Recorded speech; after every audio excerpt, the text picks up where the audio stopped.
he comes. There we go. Welcome back to another video. If you watched the last few, you know that I'm kind of on a first ice mission where I am fishing 30 days in a row, chasing whatever's willing to bite. And right now, we're kind of in the morning after ice camping situation. So I slept out here on the ice and set up some rattle reels. There wasn't a lot of action. I did catch one pike, but we're gonna start poking these big jumbo perch because how can you not? How awesome is this fish? Ooh, missed him. He came in fast, real fast.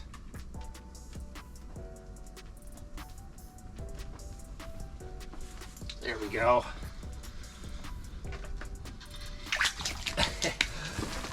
You probably couldn't see that, but he basically jumped right out of the hole. He was excited. He was all fired up. Look at him, he's kind of got a little bit of a beat down fin up there. But just another nice perch. We'll get him back. And whenever I'm chasing perch, I love to match the hatch with more perch because perch really love to eat perch. And I'm making myself a jumbled mess there. But what I got right here is the macho minnow, which is one of my go-to favorites. I think it's really cool. It's got that kicker tail and it's got the slim profile, but one of the biggest keys, I think, in my personal opinion, maybe it's not insanely important, but I have a little bit more confidence when I'm chasing perch to actually have perch colored offerings because I know the way perch are. They love to eat small perch. So yeah, that's my go-to bait. And then I've just been tipping it with a tiny little shiner head. So basically what I do is I come up through the bottom. That's my preferred way to put these minnow heads on. The top of the skull is usually pretty hard, which will hold the minnow head on there with the barb on top of the hard head. And then I just pinch off the rest of the body. And there you go.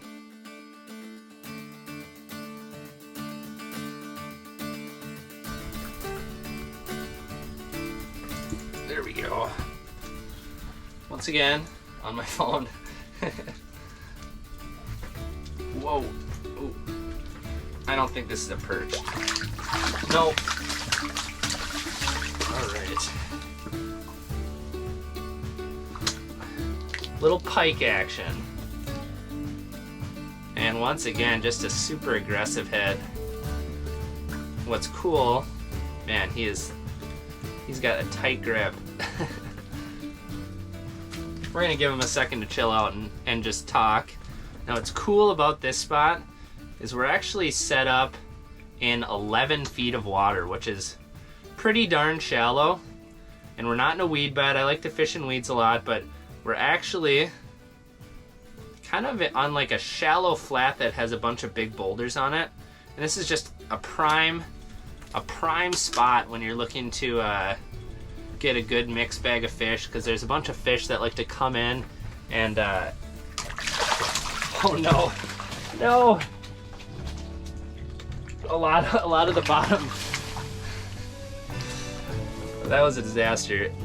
A lot of the bottom, or the floor inside the house here is just totally melted, and there's a ton of water, and if it wasn't for these pads, my feet would be in like this much water. So not super ideal. That pike made an enormous mess of things. But I guess what I was getting at is these shallow flats can be really key feeding areas for just about anything. And right now it's daytime, the perch are up here. Obviously we just caught that pike. That pike also just turned off my heater, which isn't ideal. I'm gonna have to start that back up because it's freezing cold out. It's like 1 degree out right now, or -1, or somewhere in that range. But shallow flats can be really key. If you add rocks, if you add access to really deep water, I tend to prefer, so sharp breaks can be good, but if there's an area where basically you have like a more gradual break, that might be like adjacent to a sharper break, that can be like a really good highway for the fish to come up when they're ready to feed. Oh.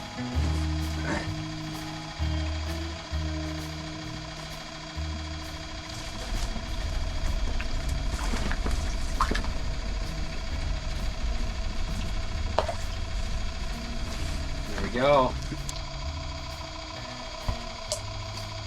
Another perch.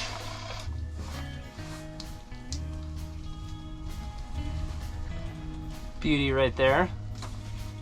They're really coming in hard and fast and striking the bait. They're not hanging around in the area.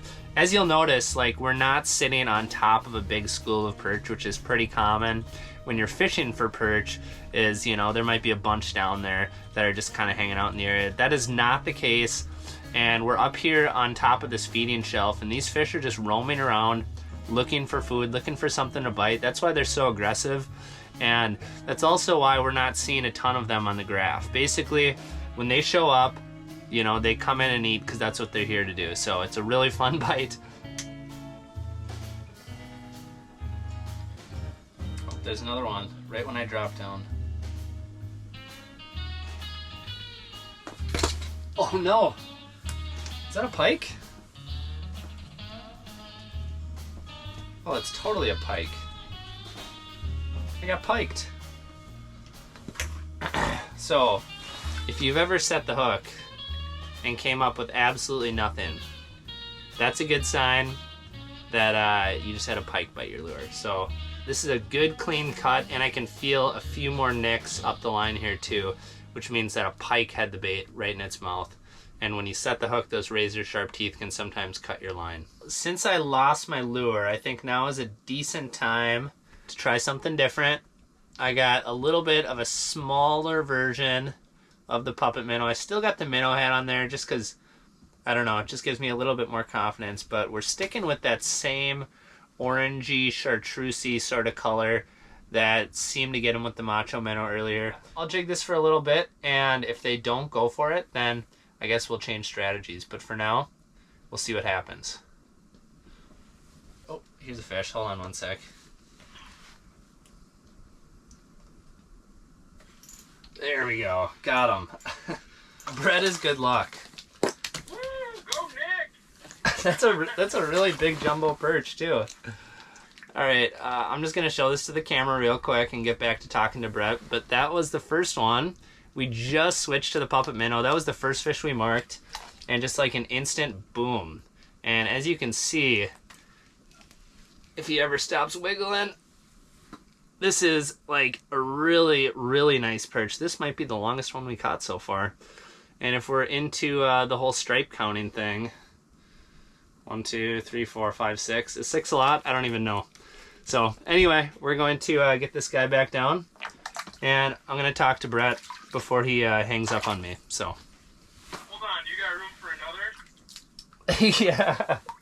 Yeah, I actually do got room for another in here, but not for sleeping. We can't share the cot. I guess that would make sense, because it's way up in the north end, so like, it's always a north wind. Yeah. Oh, holy cow. Ooh, jeez, that's a pike. That was cool. Ooh. All right, we're getting a little jumpy here. Is he gonna come back? Wow, that was... Ooh, he missed it. I felt him that time. This is really an experience. Oh, oh no. Not again. Well, at least you guys got to see it down there on the live view. That was obviously a pike. Super fast, super furious, and now I don't have a jig anymore. So that's just how the cookie crumbles sometimes. So it's a little after lunchtime, and speaking of lunch, this is not a terrible idea if you're ever gonna spend the night out on the ice. This was actually Jordan's idea, my wife, so props to her. But this is just a frozen pizza that we made in the oven, cut up and then put in a little plastic bag. And honestly, that makes for a really good lake snack, whether you're spending the night out here, you know, for dinner, or just, you know, for lunch, just to have some pizza to chew on. So that's pretty cool. But I guess what I was getting at is we're kind of a little past midday right now, and I think I'm gonna call it quits. We had some good action in the morning, and things have slowed down a little bit. So I'm gonna pack up all this stuff. As you'd imagine, it kind of takes a while to get all this stuff packed up because there's just so much. You have the mats, the heaters, the bed, the blankets, the minnows, the food, the electronics, the rods, the camera gear. There's just way too much to even think about. I'm already feeling a little overwhelmed. So I'm gonna pack things up and I'm gonna take off. And yeah, that's about all we got. So I want to thank all of you for watching all the way to the end. And like I said in one of the earlier videos, keep on sending your comments and questions down in the comment section below, because I read all of them, and I may type a response or an answer to your question. But I'm also thinking that I might end up answering some of your questions here in the videos. So keep pumping those questions in, and I will keep answering them. And until next time, I want to thank you for watching, and we will see you tomorrow.